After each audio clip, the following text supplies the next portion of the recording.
Hospital का एक आम सिनेरियो की बात कर लेते हैं। पेशेंट बेहोश पड़ा हुआ है, डॉक्टर अचानक आता है, परिवार के लोगों से को बताता है कि पेशेंट को एंजियोप्लास्टी इमीडिएटली करना पड़ेगा अगर जान बचानी है तो। अब आपका डिसीजन डिसाइड करेगा कि पेशेंट का क्या होने वाला है। क्या जो डॉक्टर ने बोला, जो माहौल बनाया कि एंजियोप्लास्टी करो, एंजियोग्राफी करो, नहीं तो पेशेंट गया, तो एक ऐसा माहौल डॉक्टर बना देते हैं कि वेंटिलेटर में पेशेंट को डालना ही पड़ेगा। इजेक्शन फ्रैक्शन या फिर हार्ट सिर्फ 25% काम करता है। देखिए, हार्ट सिर्फ 25% काम करता है जब डॉक्टर बोले, तो ये आपके दिमाग में पिक्चर आ जाएगा कि यानी कि 75% हार्ट तो काम ही नहीं करता होगा, थोड़ा सा हार्ट काम कर रहा होगा। ये मेंटल पिक्चर आ जाएगा। जबकि इसका मतलब है लेफ्ट वेंट्रिकल इजेक्शन फ्रैक्शन, यानी कि एक चैम्बर से दूसरे चैम्बर में जब ब्लड जाता है तो कुछ ब्लड पहले वाले चैम्बर में रह जाता है, और ये जो रेशियो है that is called ejection fraction. और इजेक्शन फ्रैक्शन किसी का बहुत अच्छा भी होगा तो 70% होगा। 50 साल के ज़्यादा उम्र वालों को इंक्लूडिंग मी, अगर मैं भी अपना इजेक्शन फ्रैक्शन चेक करूँगा तो वो वेरी करेगा between 40%, 45%, may be less than that, right. तो लेकिन अगर बोलूँ आपको कि मेरा हार्ट तो सिर्फ 40% ही काम करता है, आप सोचेंगे कि भाई ये तो मरने वाला है। तो इस तरह का एक माहौल बना देते हैं अपनी अजीबो गरीब भाषाओं से, ऐसे टिपिकल शब्द यूज़ करके जो उन्हें खुद भी पता है कि मरीज के परिवार वालों को इसका मतलब समझ नहीं आ रहा होगा, कि मानो कि अब लाइफ एंड डेथ का मामला हो गया है और जो वो बोल रहे हैं अगर वो नहीं किया तो पेशेंट तो हमारे हाथ से गया। तो ऐसा माहौल, ऐसी एक्टिंग डॉक्टरों की होती है कि पेशेंट के परिवारजन मजबूर हो जाते हैं एक शब्द, एक लाइन बोलने को, डॉक्टर साहब जो बेस्ट होगा बताइए, वो कीजिए, जितना पैसा चाहिए हम आपको देंगे। सो ये अल्टीमेटली वो अपने जो परिवार वाले हैं, अल्टीमेटली डॉक्टर जो भी बोलता है उसमें सिर्फ हाँ हाँ हाँ, जहाँ साइन कराना वहीं साइन करा लो, और जहाँ साइन कराना है वहीं साइन करते हैं, और वो पढ़ते भी नहीं कि वो क्या साइन कर रहे हैं। एक्चुअली उसमें लिखा होता है कि कुछ भी हो सकता है, और अगर मर गया पेशेंट तो हम रिस्पॉन्सिबल नहीं है, और साथ में ये भी है कि अगर मर गया तो कहाँ पे किसको लाश सौंपनी होगी और किससे पैसे लेने होंगे, हर बात को आप मान लेते हैं। तो उस वक्त जो भी आपका डिसीजन है, उस डिसीजन पे निर्भर करता है कि पेशेंट की ज़िंदगी आगे कैसे होने वाली है, वो जिंदा वापस आने वाला है कि नहीं आने वाला है। तो आप ये सोच रहे होंगे कि भाई सभी तो ऐसा करते हैं, हर जगह तो ऐसे ही होता है, तब तो डॉक्टर की बात माननी होती है। एक बात आपको समझनी होगी कि जो चीज़ हमेशा से हो रही है, जो सब लोग कर रहे हैं वो सही हो, कोई ज़रूरी नहीं है। जो प्रथा चल रही है वो प्रथा सही है, ये कोई ज़रूरी नहीं है। क्योंकि ये सब लोग कर रहे हैं तो ये ठीक है, ये ज़रूरी नहीं है। आज से पहले भी ऐसे बहुत सारे प्रथा थे जो प्रथा थे लेकिन सही नहीं था। आज से करीब 100 साल पहले ही सती प्रथा था, जहाँ हस्बैंड के डेथ के बाद वाइफ को हस्बैंड के साथ ही अंतिम संस्कार करा दिया जाता था, यानी कि दोनों के दोनों आग में डाल दिए जाते थे। हस्बैंड वो तो मर चुका है, वाइफ जिंदा ही आग में डाल दिया जाते थे, जिसे सती प्रथा बोलते हैं। तो क्योंकि वो चल रहा है वाइड स्प्रेड, तो जरूरी नहीं कि वो सही है।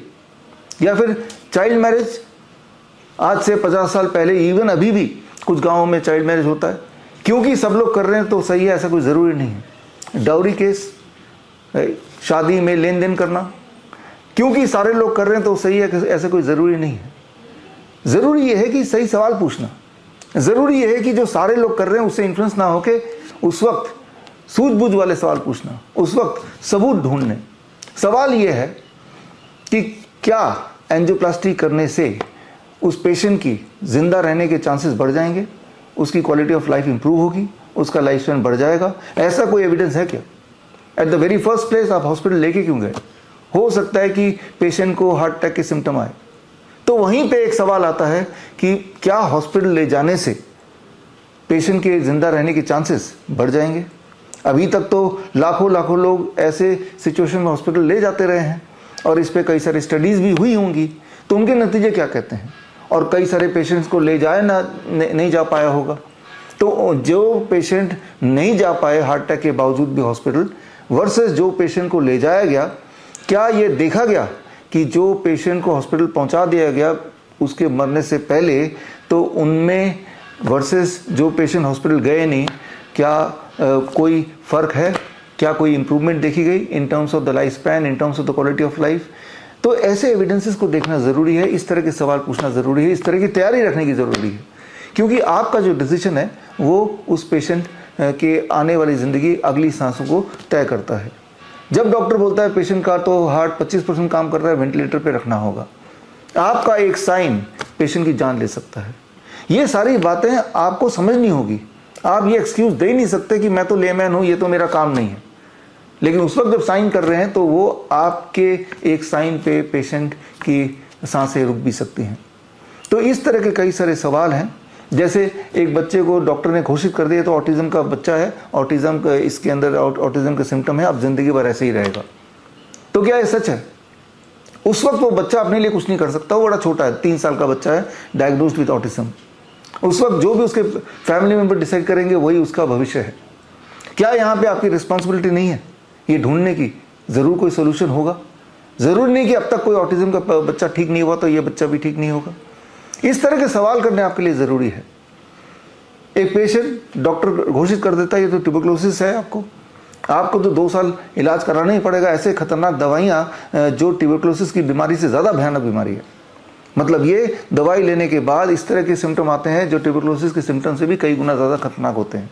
इसीलिए आज जो भारत का आंकड़ा है, ट्यूबरकुलोसिस के पेशेंट्स के बीच में जो डेथ होती है उसमें 10% डेथ ट्यूबरकुलोसिस की वजह से नहीं होती, बीमारी की वजह से नहीं होती, बल्कि सुसाइड की वजह से होती है। पेशेंट इतना परेशान हो जाते हैं ट्यूबरकुलोसिस की वजह से या फिर इलाज की वजह से, उन्हें लगता है मरना ही आसान है। उस वक्त ये डिसीजन, क्या ये दवाइयाँ मुझे लेनी है या कोई और रास्ता भी होगा, क्या ये सवाल नहीं पूछना चाहिए, क्या इसका जवाब ढूंढना नहीं चाहिए? ठीक इसी तरह से जैसे डॉक्टर बोलता है आपका किडनी तो फेल हो गया, आपको डायलिसिस पे जाना पड़ेगा, क्या यही अंतिम विकल्प है? क्या कोई और सोल्यूशन नहीं होगा इस दुनिया में? क्या ये सवाल पूछना चाहिए कि नहीं पूछना चाहिए? डॉक्टर बोलता है आपको तो कैंसर होगा, आपको कीमोथेरेपी कराना ही पड़ेगा। आप क्या सोचते हैं कि अरे सारे लोग तो यही करते हैं, हम भी ये कर लें? जो प्रथा चली आ रही है वो प्रथा को क्वेश्चन करना ये आपका फर्ज है। क्वेश्चन करेंगे तभी आंसर निकलेगा। तो खैर, मैं आ रहा हूं आपसे मिलने 23 जुलाई चंद्रशेखर आजाद जयंती, बाल गंगाधर तिलक जयंती, श्री फोर्ट ऑडिटोरियम, दिल्ली का one of the biggest auditorium में सुबह 11 बजे मैं और मेरे पेशेंट्स, ऐसे पेशेंट जिन्होंने इन परिस्थितियों में सही सवाल पूछा और जो प्रथा चली आ रही है उन प्रथा को इग्नोर करके वही किया जो एविडेंस बेस्ड है, वो पेशेंट्स अपनी पुरानी मेडिकल हिस्ट्री, अपने रिपोर्ट्स लेके देश के अलग अलग भाग से, चाहे वो ऑटिज्म के पेशेंट हो, ADHD के पेशेंट हो, क्रॉनिक किडनी डिजीज के पेशेंट हो, एक टाइम पे डायलिसिस पे डॉक्टर ने बोल दिया था, डायलिसिस पे चले भी गए थे, लेकिन उन्होंने ये सोचा कि इसके डायलिसिस के बियॉन्ड भी कोई ना कोई सोल्यूशन हो सकता है। कैंसर के पेशेंट जिनकी हालत ऐसी हो गई थी, डॉक्टर ने बोला अगले 3 महीने में इनकी मौत हो जाएगी, 3 साल 4 साल 5 साल भी जिंदा है, लेकिन उन्होंने एक सवाल पूछा राइट टाइम पे कि इसके बियॉन्ड भी कोई सोल्यूशन हो सकता है। और अक्सर हमने ये देखा है वो सोल्यूशन इतना सिंपल कि उसमें आपको कुछ भी खर्चा करने की जरूरत नहीं है, जाने की जरूरत नहीं है, सिर्फ आपको अपने नॉलेज को बढ़ाने की जरूरत है, आपको समझने की जरूरत है इस तरह की इमरजेंसी सिचुएशन में सही फैसला क्या लें, अगला स्टेप क्या होना चाहिए। जैसे ही आपने देखा किसी को चेस्ट पेन है, एंजाइना है, हार्ट अटैक के सिम्टम दिख रहे हैं, उस वक्त अगले 20 मिनट में क्या कर रहे हैं वो तय करेगा कि वो पेशेंट जिंदा रहेगा या मरने वाला है, ना कि उसको हॉस्पिटल ले जाएं और अपना समय बर्बाद करें। तो ये जो एविडेंस है ये इंपॉर्टेंट, ना कि जो प्रथा ऑलरेडी चल रही है जस्ट भेड़ चाल की तरह उसको फॉलो करना। आफ्टर ऑल यहाँ पे it is the matter of your life and death. तो खैर 23 जुलाई को जो पेशेंट्स आएंगे, भारत के लगभग हर स्टेट से, लगभग हर शहर से पेशेंट्स आएंगे, बड़े बड़े शहर से, छोटे शहर से, गांव से, जो जो लोग इन प्रथा को ब्रेक करते हुए उन्होंने कुछ और किया जो ज़्यादा एविडेंस बेस्ड है और वो पूरी तरह स्वस्थ हो गए, उनकी डायलिसिस छूट गई, ऑटिज्म से बाहर निकल गए, ADHD से बाहर निकल गए, ट्यूबरकुलोसिस के जाल से बाहर निकल गए और पूरी तरह स्वस्थ हो गए। ऐसे पेशेंट्स अपनी कहानियों को लेके आ रहे हैं और मैं एक खास ट्रेनिंग, एक एडवांस ट्रेनिंग आपको दूंगा, जिस ट्रेनिंग के बाद आप सही डिसीजन ले सकते हैं, एविडेंस बेस्ड ट्रेनिंग। और ये ट्रेनिंग करीब 2-2.5 घंटे का होगा, तो 2-2.5 घंटे ज़रूर लेके चलिएगा। और इस ट्रेनिंग के बाद आपको एक रेफरेंस बुक 500 से अधिक पेजेस का ये भी मिलेगा, hospital trap, how to get freedom from 3Ds, diseases, drugs and doctors, how you can become your own doctor. तो जब भी कोई रिपोर्ट आपके पास आता है, जब भी कोई मेडिकल रिपोर्ट आता है, बायोप्सी का रिपोर्ट कह रहा है कि आपको कैंसर हो गया, तो क्या ये सही है? क्या इसको सवाल ना उठाएं? सही क्या है, एविडेंस क्या है, ये इंपॉर्टेंट सवाल है। आपका PSA टेस्ट बोलता है कि आपको प्रोस्टेट कैंसर है, क्या उस पर भरोसा करें या इससे भी सटीक कोई और चीज़ हो सकती है? और अगर है भी तो क्या करना चाहिए? एविडेंस बेस क्या कहता है? क्या एविडेंस बेस ये कहता है कि कीमोथेरेपी करने से कोई पेशेंट ठीक हो सकता है? हुआ है आज तक? क्या एविडेंस बेस ये कहता है डायलिसिस से किडनी पेशेंट ठीक हो सकते हैं? हुआ है आज तक? नहीं हुआ है। तो आज तक जो नहीं हुआ वो आज भी ना हो, क्या ये ज़रूरी है? ज़रूरी नहीं है। ज़रूरी सिर्फ एक चीज़ है, सवाल पूछना। जब तक आप सवाल नहीं पूछेंगे तब तक जवाब नहीं मिलेगा। आपने देखा है इतिहास में जब लोगों ने सवाल पूछा तभी डेवलपमेंट हुआ। तो सवाल पूछना ज़रूरी है, जवाब ढूंढना ज़रूरी है। तो खैर एक खास ट्रेनिंग होगी। इस ट्रेनिंग में एविडेंस बेस्ड तरीके से इस तरह के क्रिटिकल सवालों के जवाब आपको मिलेंगे विद ऑल द एविडेंसेस, और वो सारे एविडेंसेस इस किताब में भी हैं। ये किताब आपको मिलेगी इन द ट्रेनिंग। ये पूरा कुछ फ्री है, और जो लोग इस ट्रेनिंग का हिस्सा बनना चाहते हैं, टोटल नंबर ऑफ सीट्स 2000 ही है इस हॉल का, इसलिए ज़रूरी है स्क्रीन पे दिए हुए लिंक bishrup.com/convocation, इस दिन कॉन्वोकेशन भी होगा। हमारे जो CIM के स्टूडेंट्स हैं, सर्टिफिकेट इन इंटीग्रेटेड मेडिसिन, या फिर जो हमारे CNTP के स्टूडेंट हैं, सर्टिफाइड नीम थेरेपी प्रैक्टिशनर्स, या फिर डाइटिशियंस, इनका कॉन्वोकेशन है भी है। तो bishrup.com/convocation में जाके आप अगर आना चाहते हैं तो अपने सीट रिजर्व करने के लिए अपना फॉर्म भर दीजिए।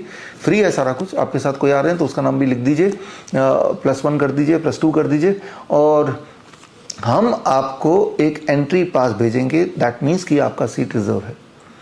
हमें बहुत ही मेटिकुलस तरीके से प्लानिंग करनी है ताकि आप जब आएँ तो आपको आपका जो गोल है जिसके लिए हमने आपको बुलाया है उसका हम पूरा बंदोबस्त कर पाएँ। आपके खाने पीने का और आपके रिटर्न गिफ्ट यानी कि इस किताब का अकॉर्डिंगली आपकी सीटिंग अरेंजमेंट का। आप अगर ऐसे पेशेंट से मिलना चाहते हैं, अक्सर लोग मुझे पूछते हैं, पेशेंट मुझे पूछते हैं, क्या आपका कोई कैंसर का पेशेंट जो ठीक हो गया तो हमें मिलना है? क्या आपका किडनी पेशेंट जो जिसकी डायलिसिस छूट गई वो हमें मिलना है? क्या आपका ऑटिज्म का कोई पेशेंट जो ठीक हो गया हो हमें मिलना है? तो ये मौका है उनसे मिलने का। साल में एक बार इस तरह के हम कॉन्वोकेशन करते हैं। उसका पर्पस ही ये है कि आप ऐसे पेशेंट से रूबरू हों फिजिकली और अपनी तसल्ली कर लें और डिसाइड करें कि करना क्या है। राइट, क्रिटिकल सिचुएशन आए तो बिना घबराए वही डिसीजन लें जो पेशेंट सेंट्रिक हो, ना कि वो डिसीजन लें जो प्रथा में चली आ रही है, जिसमें एविडेंस तो है ही नहीं, सिर्फ शोर है। तो इस इवेंट में जो लोग नहीं आ पाएंगे और आ नहीं सकते, जो बहुत दूर रहते हैं, किसी वजह से आ नहीं सकते, तब भी आप मुझसे जुड़ सकते हैं। www.coronakal.tv में 11 बजे लाइव होगा। यानी कि कोई ज़रूरी नहीं कि आप मुझसे आके मिलेंगे या उस हॉल में आएंगे तभी आपको ये ज्ञान मिलेगा, घर बैठे ही मिलेगा। और ये किताब लेने के लिए भी अगर नहीं आ पाते हैं तो इसी वक्त आप इसको फ्री डाउनलोड भी कर सकते हैं। स्क्रीन पे दिए हुए लिंक में जाके आप इस किताब को फ्री डाउनलोड कीजिए और इसमें देख लीजिए आप, इसमें 200 पेशेंट्स ऐसे हैं जिन्होंने जो प्रथा है उसको ब्रेक किया और कुछ ऐसा किया जो घर पे किया जा सकता है, आसानी से किया जा सकता है, घर के सामान से किया जा सकता है, और अपने आप को पूरी तरह आज़ाद कर लिया। हार्ट डिजीज से, डायबिटीज से, हाइपरटेंशन से, कैंसर से, ऑटिज्म से, ADHD से, अंधापन से, बहरापन से, गैंग्रीन से, जितनी सारी बड़े से बड़ी बीमारियां आप सोच सकते हैं वो सारी बीमारियां उन्होंने लगभग ठीक कर लिया और इस तरह के जाल को तोड़ के बाहर निकल गए। तो ये एक लाइफ सेविंग ट्रेनिंग है और इस ट्रेनिंग में सिर्फ एक ही चीज़ चाहिए, आपका समय। चाहे आप ऑनलाइन मुझसे जुड़ें, चाहे फिजिकली आएँ।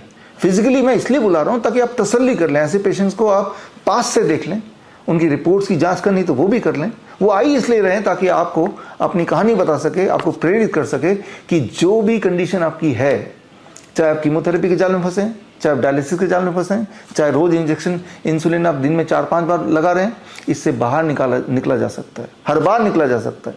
चाहे आप BP की गोली ले रहे हैं पिछले 20 साल से, इससे बाहर निकला जा सकता है, घर बैठे ही निकला जा सकता है, बिना पैसा खर्चा किए ही निकला जा सकता है, आसानी से, बिल्कुल आसानी से। सिर्फ थोड़े बहुत बदलाव अपने लाइफस्टाइल में करने हैं, थोड़ी बहुत थेरेपीज अपने लाइफ में इंक्लूड करने हैं, और ऐसे थेरेपीज जो घर के सामान से आप कर ही सकते हैं, और वो उसकी खास ट्रेनिंग मैं आपको दूंगा। राइट, तो खैर मैं उम्मीद करता हूँ 23 जुलाई को, यानी कि चंद्रशेखर आज़ाद जयंती है, इस दिन बाल गंगाधर तिलक जयंती है, बड़ा महत्वपूर्ण दिन है ये। इस दिन आज़ादी का दिन बोल सकते हैं इसको, freedom from 3Ds, diseases, drugs and doctors, be your own doctor. मैं उम्मीद करता हूँ कि इस दिन मुलाकात होगी, या तो लाइव हम मिलने वाले हैं या फिर इन पर्सन हम मिलने वाले हैं। All the best, thank you, जय हिंद।